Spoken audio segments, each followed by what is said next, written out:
Welcome to this series of webinars on COVID-19 recorded on behalf of the European Respiratory Society and the Prepare EU Pandemic Preparedness Project.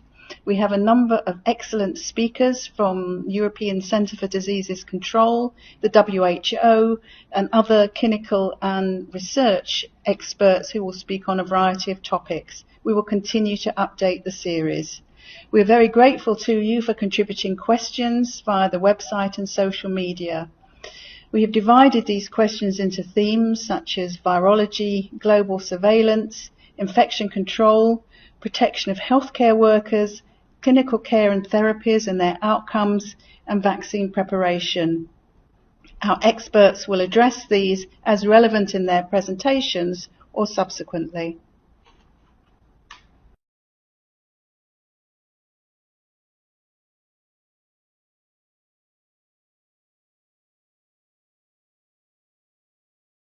Dear colleagues and ladies and gentlemen, it's my great pleasure to have this opportunity to share with you of how we manage the COVID-19 infection inside China. As a clinician, I'm still working in the front line. It's really busy in preparing this PPT. I'm afraid I can only tell you some of the fact and some of the phenomenon, and some of the problems remain to be solved. Or actually, I would like to share with you. And so I will talk about very briefly about etiology and transmission road and clinical diagnosis and management, and also some problem which I had met and in the mechanical ventilation. So my topic will be perspective of the management of SARS coronavirus infection, so COVID-19 in China. So as you know, this everybody is familiar with that. So COVID-19 is spreading to the whole world. So in a very short time, so not more than 2 months. So I suppose very briefly I will introduce some etiology to you. So actually, as you know, there are three coronavirus outbreaks in this 21st century. So first is SARS 2003, and MERS 2012, and COVID-19 in 2020. So as you know, the virus had been made clear. So the host probably bad, and intermediary host, so not that clear. So this is not the main point we are going to say. So I think that the COVID-19 belongs to a lineage B of beta coronavirus, and is distinct from SARS coronavirus and MERS coronavirus.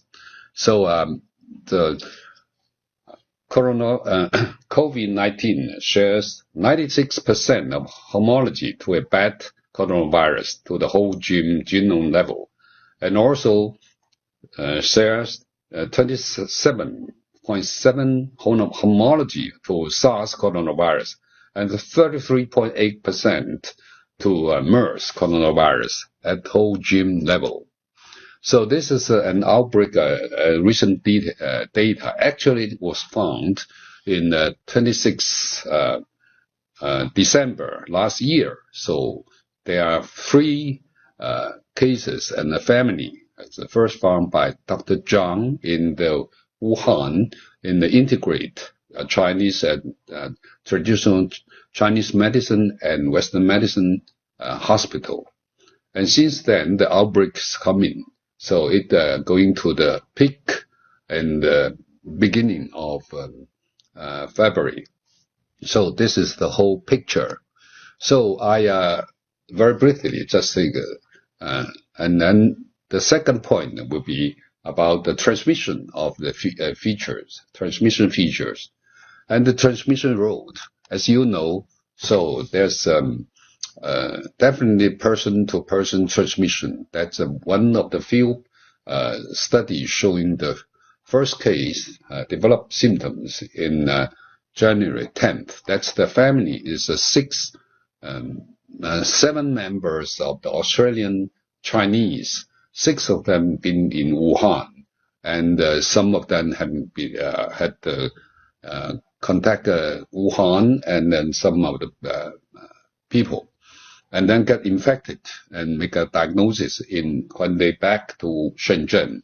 The 7th one, they had not been in Wuhan before, and then because it's a close contactor, and then get infected as well. So that definitely showing that's a person-to-person transmission.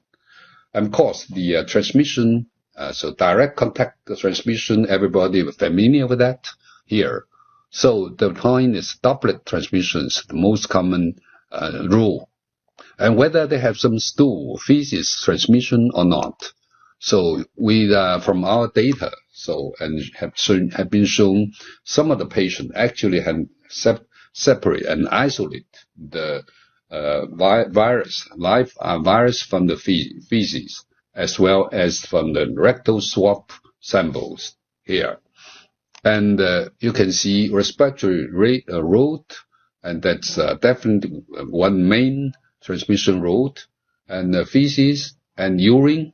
The patient, we have detect some of the patient actually they exist in feces and urine. That's transmission electron microscopy. And immunofluorescence assay using patient serum also they really exist. So whether they have some fecal or urinary respiratory transmission route, we are not very clear. So, for example, here, so you can see 2 cases found COVID-19 infection. That's in Hong Kong. That's a block, in the same block of Kang Mei building. So in a village.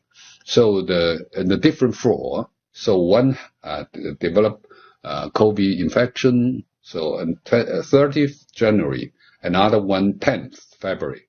So that means, make a check in deep, and then found, and then owing to the leakage of the sewer or exhausted pipe. So also you can see from the Diamond Princess cruise ship. So there's an outbreak inside the crew, and up to 29th of February, a totally 709 patients. That's consists of close to 20% of the passengers infected with the COVID-19 infection. So that may be a closed cross circle of the pipe or the sewer, and make it had the closed infection more clearly.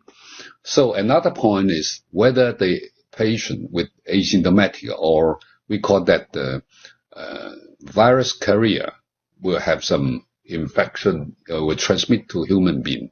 So that's a paper showing the index patient who is a Shanghai resident to visit Germany, had attended a business meeting.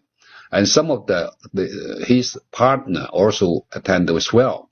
And when he flew back to China, had developed symptoms, and 3 days later had tested with the COVID-19 infection. And also 2 of his partners, and again show symptoms, and eventually 2 days before, after, and show positive PCR testing. So in other words, so asymptomatic virus carrier may have some infectivity. Okay, so that's also another story. And then in a flight, in a plane to Germany, to Wuhan to Germany, 114 passengers, among them 2 of them have found COVID-19 positive. So that means may have some potential infectivity. So Another point is about the transmission road. So what happens in infant? So in a young baby. So you can see here. So there are 9 baby. So the youngest one is just 1 month, not more than 2 months of age. And then all of them, their family had infected relatives and mother or father or something. So they are all infected and showing PCR positive, but the symptoms pretty mild. There's no intensive unit care. There's no need to go to the intensive ICU. So that's yes. In other words, yes, infant can be infected by COVID-19. Whether there's any mother to child vertical transmission.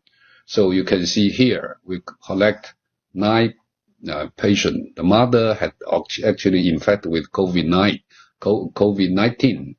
And during delivery, and then the baby have shown no infection. So we have checked the amniotic fluid, cord blood, a neonatal throat swab, and breast milk samples, also negative. So in other words, we had no evidence showing mother to child vertical transmission. Okay, so that's how is the dynamic of infection, the so-called the basic reproductive number (PO).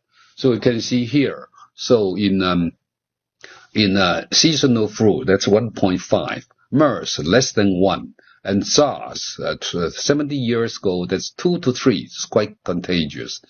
But however, I mean in this COVID-19, you can see multi-analysis have been shown. So the basic reproductive number will be estimated from probably 3 to close to 3. In other words, this kind of diseases is very contagious. So one thing remain undissolved. I mean, the recovered patient who had found when it had discharged and having recurrent positive RNA sequence, whether it still remain contagious or not, some of them had showed that. I suppose as a reinfection, I think is less likely because most patients produce higher specific IgG after recovery, which can prevent him from further recurrent infection.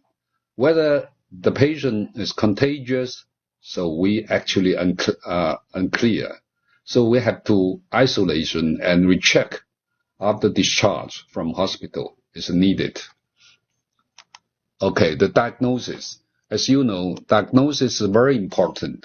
So that's another data is showing 72,000 cases. But in here, you can see some of them called confirmed cases. Some of them called diagnosed patients. What's the difference from there?